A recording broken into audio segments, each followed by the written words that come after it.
But we've never faced anything like we're facing in AR and VR right now. We are in the early stages of a tremendous platform shift, bigger than the shift from web to mobile. In fact, it's not just a shift in the computing platform. It's a shift in how humans will connect. Let's put that shift in historical perspective. The history of technology is nothing if not the history of humans trying to connect. We domesticated horses and bridled them. We built trains across the wilderness. We laid thousands of miles of copper under land and sea. We've invented cars. We flew planes across continents and oceans, all to connect. Facebook itself is nothing if not a small step forward in that grand historical march. Yet with all of our technological progress, we still have tremendous limitations on our ability to connect, and the biggest limitation is physics. There is simply no substitute yet for being there. Physical distance becomes emotional distance, and what we've come to understand is that distance isn't always measured in miles. Sometimes it's measured in missed moments. Now, nothing has been better at breaking down the barriers imposed on us by physics than the phone. The phone is the greatest computing device ever invented, sitting atop centuries of human progress. But despite all its greatness, all that it's given us, all that it offers, we are approaching the limit of what the phone can do for us. Think about the last time you did a video call with your grandmother, your college roommate. I mean, first of all, video calls are like an event. You got to plan it, you got to schedule it. You got to sacrifice your left arm to get a decent angle once you're on the call. And if you're with somebody physically with you, they better stand behind you or they're not on the call. Now, this is better than nothing, but it's not rich in the way that we know human connection can be rich. You know, we're using these tiny windows to reach out and connect with people, and as a society, we've just maxed out whatever bandwidth these little devices can provide. We can do better. So what would it take to feel transported to another place? The tools that we're building in AR and VR have the opportunity to answer this. You know, we see the opportunity in video presence, where we think there's a chance to build a platform for the home that enhances people's ability to connect. We'll talk more about that in the coming weeks. But of course, we also can be transported and feel present in virtual reality.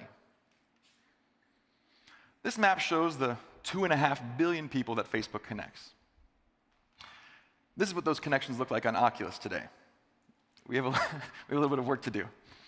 But we are starting to realize the promise. It's not the number of connections that matters most. It's the depth of those connections. That's what VR and AR will be able to do better than anything that has come before.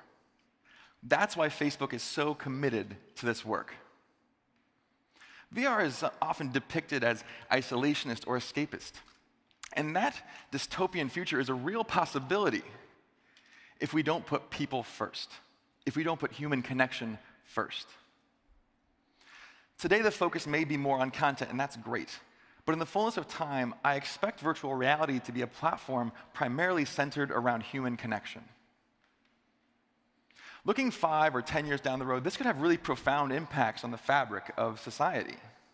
You know, people often think of virtual reality as a competitor to telepresence. It's not. It's a competitor to real estate. Cities and roads are occupied by the space companies need to connect their employees face to face. Shockingly, this is not a misappropriation of our precious time and space, because that is how valuable it is for humans to connect in person. If you could enable even a fraction of that to be done remotely through virtual reality, you will have done tremendous good in allowing society to reallocate some of its most limited resources.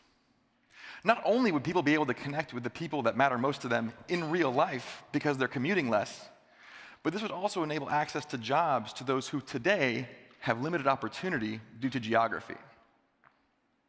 This potential to transform the global landscape is incredible, and it's the reason that we're prioritizing the investments to deliver this technology in a human-centric way. You're all already familiar with Oculus Rift, which has been powering great VR experiences with PCs for years now. Earlier this year, we announced Oculus Go, which is focused on entertainment and social use cases and is by far the most affordable way to get into virtual reality. And as you've just heard Mark announce, we are excited next year to launch Oculus Quest. But you're not stopping there. We're also going to work on future technology that will unlock even more. Instead of taking the real world and overlaying virtual objects on top of it, like we plan to do with augmented reality, you can also take real-world objects and integrate them into virtual reality so that everything can interact. This is super important for unlocking future use cases like reimagining how we collaborate at work. What you're about to see is actual footage from a prototype of mixed reality shot with the Oculus Quest. So as I put my headset on, we can see the virtual world overlaid on a very, very crude reconstruction of the real world behind it. And here I'm watching a video of my son and I playing with iron powder and a birthday candle for Science Saturday, when I get a notification that my wife sent me some photos on Messenger. And I can go in and browse and pick out a few favorites before it's time to get back to work. The top of my to-do list is to work on my OC5 script, so I better get to it. You can see that I'm able to access my real-life keyboard and desk in front of me while enjoying the boundless space that virtual reality affords me. And then I get a notification that tells me I've got a meeting. My speech will have to wait. I make my way into a virtual room somewhere in the metaverse that allows me to work alongside my team in a persistent environment. Someday there will be people in here, lots of people, imagine it. And here comes my colleague now. Now this is yeah, thank you.